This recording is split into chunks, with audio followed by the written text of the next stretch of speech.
आप सुन रहे हैं आज तक रेडियो।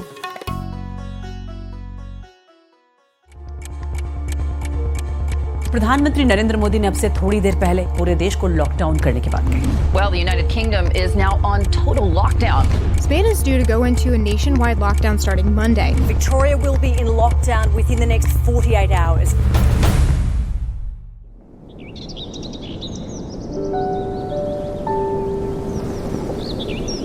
जिंदगी लॉकडाउन।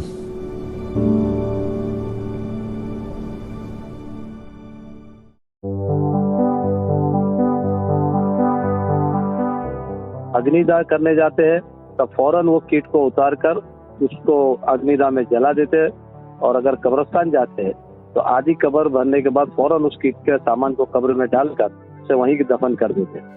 ये है वो शख्स जो कोरोना वायरस से मरने वालों की लाशों का अंतिम संस्कार करता है। रोज यही काम करता है और डरता नहीं। डर के अपने कारण होते हैं। सुबह जब यथार्थ में लौटती हूँ तो मेरे चारों तरफ लोग पकवानों से सजे पोस्ट सोशल मीडिया पर शेयर करते हैं। कुछ महिलाएं एक दूसरे को साड़ी चैलेंज देती हुई दिख जाती हैं। हर कोई फेस टाइम पर कविता कहानी लिख रहा होता है। ये सब कुछ मुझे डरा रहा है। जिंदगी लॉकडाउन का छठा अंक लेकर मैं परवेज आलम हाजिर हूँ। नमस्कार। शायद आपको याद हो, जिंदगी लॉकडाउन के पहले प्रोग्राम में मैंने कहा था पाबंदियां, कर्फ्यू, लॉकडाउन, अपनों से दूर, यादों के काफिले, उदासियां, चुनौतियां और फिर कहीं से झांकती उम्मीद की किरण। कैसे बीता आपका एक दिन? मेरे दिन के पैरों में घुंघरू बन गए जब राजिल ने खबर दी कि डैड आपके प्रोग्राम के जरिए अपने श्रोताओं से कुछ कहना चाहते हैं। प्रोग्राम मेरा, श्रोताओं के। राजिल के डैड भारत के करोड़ों रेडियो प्रेमियों की बेहद खूबसूरत यादों का हिस्सा हैं। अब तकरीबन 87 साल के हैं और अपनी उम्र की चुनौतियों के साथ रोज जद्दोजहद करते हैं। जब आपके रेडियो पर आवाज गूंजती थी, ट्रैफिक थम जाता था। मैं गवाह हूं। हर शख्स उड़कर सिमट कर रेडियो के पास होता था। तो आइए चलिए रेडियो के उस गोल्डन पीरियड की तरफ, क्योंकि आपसे वो मुखातिब हैं। बहनों और भाइयों, मैं आपका बड़ा पुराना रेडियो दोस्त और परवेज आलम साहब का टीवी दोस्त बोल रहा हूँ, अमीन सायानी। लेकिन मैं कुछ जरा दुखी होकर बोल रहा हूँ, क्योंकि आजकल सारी दुनिया पर कोरोना वायरस का जो तूफान आया है और उसकी वजह से हर तरफ जो लॉकडाउन की तकलीफें चल पड़ी हैं, उनसे यूं लगता है कि शायद ऊपर वाले ने सारी दुनिया पर कयामत जारी करने की तैयारियां शुरू कर दी होंगी। मगर फिर सोचता हूँ कि नहीं, कोरोना वायरस प्रकोप अगर इतने जोरों में आया है तो उसका मुकाबला करने, उसे रोकने के लिए लॉकडाउन का आना भी जरूरी था, और उसके लिए सारी जनता का सरकार से मिलकर लॉकडाउन की बंदिशों पर जोर देना भी जरूरी था। खैर बहनों और भाइयों, इस विषय पर इस प्रोग्राम में कई लोग बहुत कुछ कह चुके हैं, इसलिए मैं सिर्फ उन तकलीफों का जिक्र करूंगा जो इस लॉकडाउन की वजह से मैं सह रहा हूँ। मेरे दफ्तर में मैं और मेरे बेटे के साथ 3 और लोग काम करते हैं, 2 असिस्टेंट्स और 1 रिकॉर्डिस्ट। तीनों लॉकडाउन की वजह से दफ्तर आ नहीं पा रहे हैं, मगर मैं तीनों को इनकी तनख्वाहें बराबर हर महीने उनके घर पहुंचा रहा हूँ, वरना वो जिएंगे कैसे? हाँ भाई, और इसके अलावा बड़े अफसोस की बात है कि घर पर काम करने वालों की तनख्वाहें इनकम टैक्स के लिए खर्चे में शामिल नहीं की जाती। उनकी मदद से ही तो हर इंसान को अपने दफ्तर का काम पूरा करने में बहुत सारी ताकत मिलती है, सहायता मिलती है। इसके अलावा जो कुछ थोड़ी बहुत सही कमाई होती है ना, उस पर इनकम टैक्स यानी आय कर के अलावा हमें 18% GS टैक्स भी देना पड़ता है सरकार को। ओहो, न जाने ये कब तक चलता रहेगा और और कैसे होता रहेगा। खैर बहनों भाइयों, जो कुछ भी हो, मुझे पूरी उम्मीद है कि गवर्नमेंट और जनता के सहयोग से रचे हुए आजकल के लॉकडाउन से ही हमारा देश कोरोना वायरस के खतरों भरी मुसीबतों से बच निकलेगा। इसलिए हिम्मत न हारें, बड़ी पाबंदी के साथ लॉकडाउन की पाबंदियों को निभाएं, अपने परिवार में ही रहें, साफ सुथरे रहें।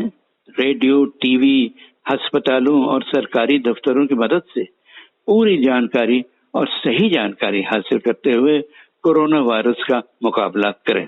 मगर ये काम सब साथ मिलकर कामयाबी के साथ करने के लिए एक और चीज बहुत ही जरूरी है भाई, और वो है सभी धर्मों के लोगों में एकता, दोस्ती और सहयोग। अगर आप सभी धर्मों की मजहबी किताबों की जानकारी हासिल करेंगे तो आपको पता चलेगा कि हर धर्म की किताब में कहीं ना कहीं ये जरूर कहा गया है कि सबका भगवान अल्लाह गॉड एक ही है और हम सब अपने अपने धर्म के मुताबिक उस एक भगवान की पूजा करते हैं।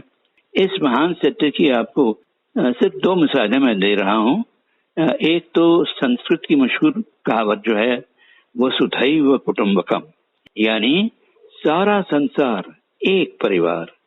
और कुरान शरीफ में अल्लाह की तारीफ शुरू करते हुए कहा जाता है कि अल्हम्दुलिल्लाह रब्बुल आलमीन, यानी तारीफ उस खुदा की जो सारे आलम, सारी सृष्टि का खुदा है, सिर्फ मुसलमानों का नहीं। और इसी तरह हम सब लोग, सभी धर्मों के लोग अगर एक साथ होकर हर काम को अंजाम दें तो भाई बहुत सारी चीजें सुलझ सकती हैं। हम सब यानी हिंदू, मुस्लिम, सिख, ईसाई, बौद्ध, जैन, यहूदी, पारसी, हरिजन सब साथ मिलकर इस शटडाउन में एक दूसरे की मदद करें तो सारा देश सिर्फ कोरोना वायरस ही नहीं, हर आफत का मुकाबला कामयाबी के साथ कर पाएगा। तो बस बहनों और भाइयों, एकता और सहयोग का यही संदेश देते हुए आपका रेडियो साथी अमीन सायानी अपनी आज की बात खत्म कर रहा है। नमस्ते, आदाब, वणकम, सत श्री अकाल और गुड बाय। मुंबई से फोन लाइन पर अमीन सायानी साहब। अमीन साहब फोन पर बहुत परेशान से लगे। बताया कि एक तरफ मुल्क में कोरोना और दूसरी तरफ मजहबी नफरत की तिजारत में लगे कुछ लोग, फिर कुछ अपने ज़ाती किस्से सुनाने लगे। मुमकिन हुआ तो उनकी इजाज़त से कभी उन किस्सों को भी सुनेंगे, लेकिन गौर कीजिएगा उनकी मजहब वाली बात पर। फिलहाल इनकी बात पर गौर करते हैं। गाजियाबाद से स्वाति अर्जुन। देश में हुए लॉकडाउन का दूसरा चरण शुरू हो चुका है और मुझे लगा कि शायद यही वो सही समय है जब लॉकडाउन डायरी मुझे भी लिखनी चाहिए, जिसमें मैं लॉकडाउन के दौरान बिताए गए अपने एक दिन के अनुभव को साझा करूंगी। लेकिन सच तो ये है कि लॉकडाउन अपने आप में घटी एक ऐसी घटना है जिसका हर दिन लगभग एक जैसा ही होता जा रहा है। मुझे ये लिखते हुए थोड़ी सी असहजता भी हो रही है जब मैं ये लिखने जा रही हूँ कि लॉकडाउन ने मेरे जीवन में बहुत ज़्यादा कुछ प्रत्यक्ष तौर पर नहीं बदला। जो बदला वो परोक्ष तौर पर था। प्रत्यक्ष बदलावों में जो चीज़ भारी पड़ी वो था वर्क फ्रॉम होम।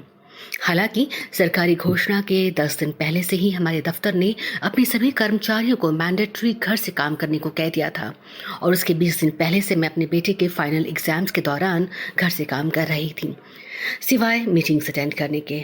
इस हिसाब से अगर देखा जाए तो मेरा शरीर कहीं ना कहीं इस दिनचर्या के लिहाज से खुद को तैयार कर चुका था। हाँ, मानसिक तौर पर यह एक लंबी जद्दोजहद होने वाली है, इसका मुझे अंदाज़ा नहीं था। मुझे इस बात का भी अंदाज़ा नहीं था कि मुझे अब न जाने कब तक इंस्टॉलमेंट में ज़िंदगी जीनी पड़ेगी। तड़के सुबह बेटे की जगने से पहले जब उसके पिता मेडिटेशन करते हैं, तब तक के 2 घंटे में मैं ऑफिस के सुबह के काम को निपटाती हूँ, तकरीबन 4 रिसर्च आर्टिकल्स। उसके बाद अगले 3 घंटे घर की साफ सफाई, नहाना धोना और नाश्ता बनाना। फिर लैपटॉप खोलकर दोबारा ऑनलाइन हो जाती हूँ।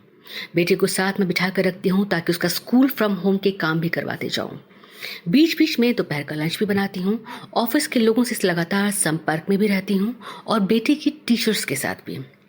अमूमन काम खत्म होते होते शाम के 7-8 बज जाते हैं और तब तक मैं थक कर चूर हो चुकी होती हूँ। जैसे तैसे रात का काम खत्म करती हूँ और बिस्तर पर आ जाती हूँ। ये सब कुछ पिछले कुछ समय से बदस्तूर जारी है, कहीं पर भी कोई रुकावट नहीं है। मैंने सोशल मीडिया में ही देखा है कि हमारे शहर का आसमान नीला हो गया है और इन शब्दों को लिखने के साथ ही मैं आज पहली बार सूरज ढलने के वक्त दौड़कर बाहर गई और आसमान की तरफ देखकर इस खबर की तस्दीक कराई कि लोग सच में सच कह रहे हैं। मुझे इस लॉकडाउन के दौरान कुछ भी पुराना याद नहीं आता। न तो मैं किसी चीज़ को मिस करती हूँ और न ही मेरे अंदर किसी किस्म की निराशा है। जो है वो एक तरह की चिंता है, अपने आसपास रहने वाले लोगों की, अपने माता पिता की, अपने छोटे भाई की, जो लॉकडाउन के बीच नोएडा के एक कमरे में फंसा है जहां उसके पास खाना बनाने का सामान तक नहीं है। ये इसलिए हुआ क्योंकि जिस आनन फानन में ये घोषणा हुई और उसकी कंपनी ने उसे बेंगलुरु से वापस घर लौटने को कहा, तो वो सिर्फ आधा रास्ता ही तय कर पाया, मुझ तक नहीं पहुंच पाया। भाई मुझसे सिर्फ 8 किलोमीटर की दूरी पर है, पर फ्रोजन फूड खाकर रह रहा है। ये बात मुझे परेशान करती है क्योंकि 1300 किलोमीटर दूर बैठी मेरी माँ इस बात को लेकर बहुत ज़्यादा परेशान है। मेरे घर में जो हाउस हेल्प है वो छुट्टी करने को तैयार नहीं है। उसने कहा कि घर पर रहूंगी तो शराबी पति मारपीट करेगा, आप नहीं आने दोगे तो दूसरों के घर आ जाऊंगी, क्योंकि वो लोग आने से मना नहीं कर रहे हैं। लेकिन मैं अपने घर पर नहीं रहूंगी। ये सब कुछ मुझे कचोटता है कि इस मुश्किल समय में मैं किस चीज़ का साथ दूं। क्या मैं सरकार का साथ दूं, क्या मैं डॉक्टरों की नसीहतों का साथ दूं, या फिर जो मेड मेरे घर में पिछले 2-3 सालों से काम कर रही है उसका साथ दूं। मैं समझ नहीं पाती हूँ कि क्या बुरा वक्त मुझसे मेरी संवेदना भी छीन रहा है। 13 साल का बेटा परेशान है क्योंकि पूरे पेपर्स नहीं दे पाया है और उसे लगता है कि उसकी 9वीं में जाने की खुशी में किसी ने सेंध मार दी है, क्योंकि उसे माइल्ड डिस्लेक्सिया है। उसके इस गिरते आत्मविश्वास को मुझे हर रोज सोने से पहले तक हजारों आलिंगनों और चुंबनों की सीढ़ी चढ़ाकर आसमान की ऊंचाई तक पहुंचाना होता है, ताकि अगली सुबह जब वो सोकर उठे तो उसके मजबूत पांव डगमगाए नहीं। मैं जहाँ काम करती हूँ वो एक रिसर्च ऑर्गेनाइजेशन है और वहाँ रोज़ तकरीबन 1 दर्जन ऐसे आर्टिकल से गुजरती हूँ जहाँ दुनिया के हर कोने, Britain, US, Middle East, West Africa, रूस, नाइजीरिया जैसे देशों से लेख आते हैं। उनसे गुजरते हुए, उन्हें एडिट करते हुए कई बार मैं बिल्कुल क्लिनिकल हो जाती हूँ। तो कई बार मुझे ऐसा लगता है कि मैं एक वॉर जोन से गुजर रही हूँ जो मुझे रात रात भर सोने नहीं देता है, ये सोच कर कि लोग किस तरह से खाने के एक एक दाने को तरस रहे हैं। सुबह जब यथार्थ में लौटती हूँ तो मेरे चारों तरफ लोग पकवानों से सजे पोस्ट सोशल मीडिया पर शेयर करते हैं। कुछ महिलाएं एक दूसरे को साड़ी चैलेंज देती हुई दिख जाती हैं। हर कोई फेस टाइम पर कविता, कहानी लिख रहा होता है। ये सब कुछ मुझे डरा रहा है, इसलिए नहीं कि इसमें किसी तरह की अश्लीलता है, बल्कि इसलिए कि मेरे अंदर ये डर समाता जा रहा है कि इस दुनिया की एक बड़ी आबादी बाइपोलर डिसऑर्डर की शिकार हो रही है। एक ऐसी आभासी खुशी और बेफिक्री को गले लगाकर निश्चिंत दिखने की कोशिश कर रही है, नाटक कर रही है, जो लैपटॉप के शटडाउन होने के साथ ही किसी गहरे अंधेरे में खो जाएगा, लेकिन जिसने हमारे वजूद को, हमारी संवेदना को, हमारी मानवीयता को किश्तों में काला कर दिया है। गाजियाबाद से स्वाति अर्जुन। जिंदगी लॉकडाउन में आपके दिन के एक हिस्से का जिक्र होता है। मजदूर अपना दर्द बयान करता है, टैक्सी ड्राइवर अपनी रोज की जद्दोजहद हमसे साझा करता है, और हम जैसे मध्यवर्गीय समाज के लोग अपनी अपनी प्राथमिकताओं के मुताबिक कुछ गिले शिकवे करते हैं। तकलीफ किसी की छोटी बड़ी नहीं होती, और हाँ, जब कोरोना का जिक्र आता है तो जहन में खौफ का साया तो मंडराने लगता है। मौत, और वो भी बेवक्त, अचानक, एक महामारी की चपेट में आकर, अपनों से दूर। अब जरा सोचिए उस शख्स के बारे में जो रात दिन मौत का ही चेहरा देखता है, बेहद नजदीक से। उसका काम ही लाशों का अंतिम संस्कार करना है। अब्दुल भाई सूरत वाले ने 35 साल में अब तक तकरीबन 50,000 लोगों का अंतिम संस्कार किया है, और अब कोरोना वायरस कोविड-19 के सामने खड़ा है। समाज में कुछ लोग हिंदू मुस्लिम की तकरार के परे नहीं सोच पाते, लेकिन अब्दुल भाई इस तकरार और नफरत से वाकिफ ही नहीं। जी दर्शक मित्रों, मेरा नाम अब्दुल रहमान मलबारी है। मैं गुजरात स्टेट के सूरत शहर का चौक बाजार में रहने वाला हूं, और हमारा एकता ट्रस्ट सूरत शहर ही में लावारिस लाशों का अंतिम संस्कार करने का सेवा कार्य पिछले 35 सालों से कर रहा है। पिछले टाइम में आने वाले तमाम डिजास्टर, यानी कि भूकंप हो, सुनामी हो, अर्थक्वेक हो, और डिकम्पोज लाशों का अंतिम संस्कार करने का पुण्य कमाया है। कोरोना 19 के इस महामारी में सारवार के दौरान मृत्यु होने वाले उस व्यक्ति को जो जिस धर्म का होता है, उस धर्म के हिसाब से पहले तो उसे WHO की गाइडलाइन के एतबार से सैनिटाइज किया जाता है, प्लास्टिक कॉटेज किया जाता है, उसके बाद उसको सील कर पैक करने के बाद, अब किसी व्यक्ति का धर्म हिंदू है तो उसके जो हिंदू विधि विधान होती है, उस एतबार से उसका विधान करने के लिए उसके परिवार के 1-2 सदस्य को दूसरी गाड़ी में बिठाकर हम लोग वहाँ अंतिम संस्कार तक ले जाते हैं। वहाँ जाने के बाद उस डेड बॉडी को जलाने के लिए, अग्निदाह देने के लिए जब रखा जाता है, तब गैस के बटन को स्विच ऑन करने के लिए उसके परिवार के एक सदस्य को बुलाया जाता है और वो अग्निदाह देकर मोक्ष के लिए प्रार्थना करता है। इसी तरह अगर किसी व्यक्ति का मृत्यु हो, वो मुसलमान हो, तो उसके एक परिवार को बुलाया जाता है और उसके परिवार के जो लोग आना चाहते हो, 2 या 4 हो या 5 हो, तो उसको उनके धर्म के हिसाब से, जिसमें मुस्लिम धर्म में जैसा कि नमाज पढ़ी जाती है, कब्र में उतारने के बाद लोग दुआ करते हैं उसके पुण्य के लिए।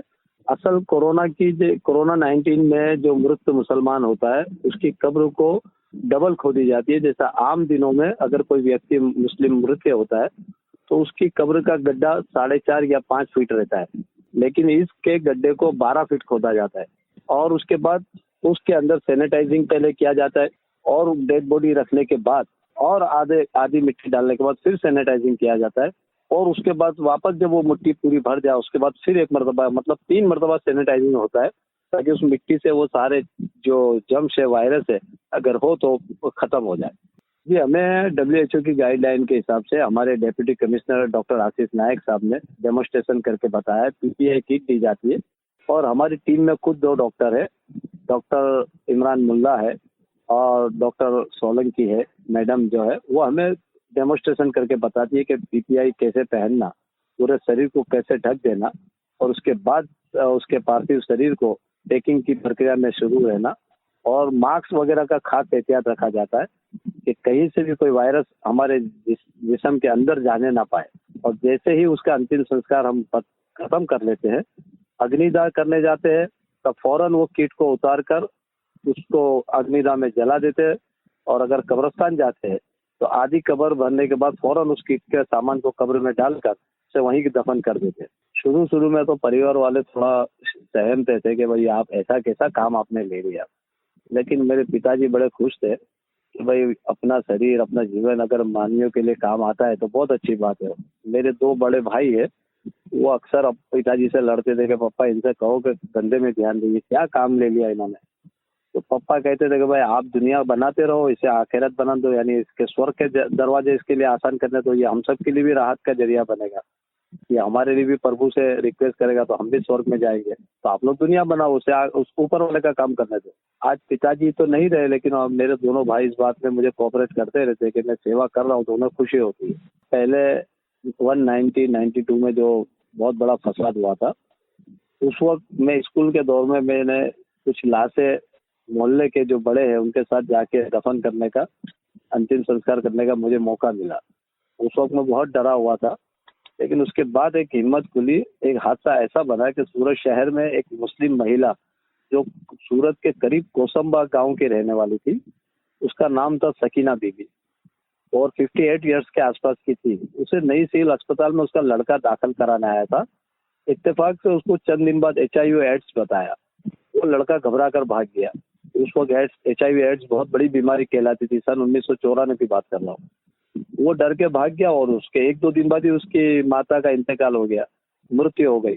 उसके करीबन 15-20 रोज तक सिविल अस्पताल वाले उसका इंतजार करते हैं, लेकिन वो ना आया। आखिरकार जब बॉडी डिकम्पोज होने लगी, वहाँ के सुपरिटेंडेंट RMO जो है डॉक्टर PK पटेल साहब, उन्होंने एक सांदिया अखबार में उसकी एक जाहिरात दी कि भाई मुस्लिम समाज के लिए मैं रिक्वेस्ट करता हूँ कि इस महिला की लाश का अंतिम संस्कार करें।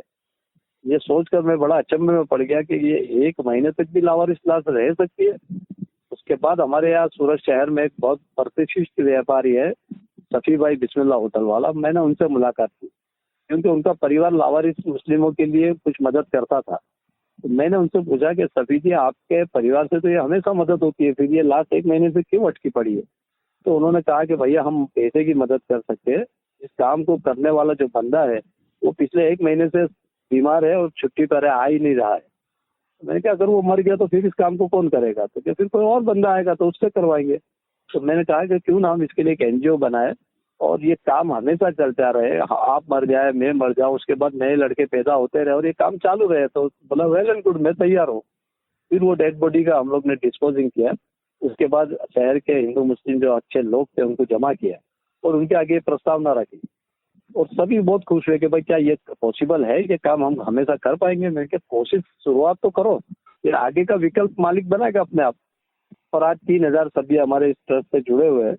यही काम को देख देख कर उनको ट्रेनिंग देते हैं हम लोग, कैसे मैयत निकाली जाती है, डेड बॉडी कैसे जगह से उठानी चाहिए, पानी से कैसे लाश निकालनी चाहिए, अगर दरिया में लाश है तो उसको कैसे निकालनी चाहिए, अगर वो फांसा खा के मर रहा है तो उसको कैसे निकालनी चाहिए। इस तरह की प्रैक्टिस बच्चों को देते जा रहे हैं, आज बच्चे सीख रहे हैं, काम कर रहे हैं।